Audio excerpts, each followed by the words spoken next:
മലബാർ ദേവസ്വം ബോർഡിന് കീഴിലെ കാസർഗോഡ് തൃക്കണ്ണാട് ത്രയംബകേശ്വര ക്ഷേത്രത്തിൽ സ്വർണ്ണമോഷണം നടത്തിയതിന് പിന്നിലും ദേവസ്വം എക്സിക്യൂട്ടീവ് ഓഫീസർ എന്നാണ് പരാതി. 15 ഗ്രാം സ്വർണ്ണമാണ് ക്ഷേത്രത്തിൽ നിന്ന് മോഷണം പോയത്.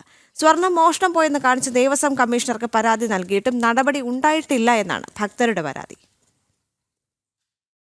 2011-2012 കാലഘട്ടത്തിൽ ക്ഷേത്രത്തിൽ നടത്തിയ ഓഡിറ്റിൽ ഭക്തർ കാണിക്കയായി സമർപ്പിച്ച 14.67 ഗ്രാം സ്വർണം നഷ്ടമായിട്ടുണ്ടെന്ന് കണ്ടെത്തിയിരുന്നു.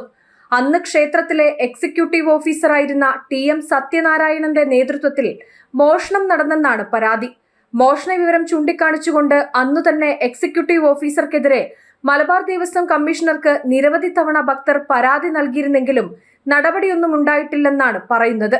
2011-12 കാലഘട്ടത്തിലാണ് ഇത് സംബന്ധിച്ചുള്ള ഓഡിറ്റ് റിപ്പോർട്ട് വന്നിട്ടുള്ളത്. പക്ഷേ കാലമിത്രമായിട്ടും അതിന് ശക്തമായിട്ടുള്ള നടപടിയെടുക്കാൻ ദേവസ്വം ബോർഡ് തയ്യാറായിട്ടില്ല. ഇത്തരം മോഷണങ്ങളും അപഹരണങ്ങളും നടക്കുമ്പോൾ ഇതിന് നടപടി സ്വീകരിക്കാത്തത് യൂണിയനുകളുടെ തലപ്പത്ത് ഇത്തരം ഓഫീസർമാർ ഇരിക്കുന്നത് കൊണ്ടാണ്. തൃക്കണ്ണാട് ക്ഷേത്രത്തിലെ ദേവസ്വം സ്വർണ്ണാഭരണങ്ങൾ നഷ്ടപ്പെട്ടത് ഒരു ഇടതുപക്ഷ യൂണിയന്റെ ജില്ലാ നേതാവ് എക്സിക്യൂട്ടീവ് ഓഫീസർ ആയിരിക്കുന്ന സമയത്താണ്. അതുകൊണ്ടാണ് നടപടിയൊന്നും ആർക്കെതിരായിട്ട് സ്വീകരിക്കാത്തത്. UDF-ഉം LDF-ഉം ഭരിക്കുന്ന സമയത്ത് ഇത്തരം മോഷണങ്ങൾ പതിവാണ്. ക്ഷേത്രത്തിൽ നിന്ന് നഷ്ടമായ സ്വർണം എത്രയും വേഗം കണ്ടെത്തണമെന്നാണ് ഭക്തരുടെ നിലവിലെ ആവശ്യം. ജനം, കാസർഗോഡ്.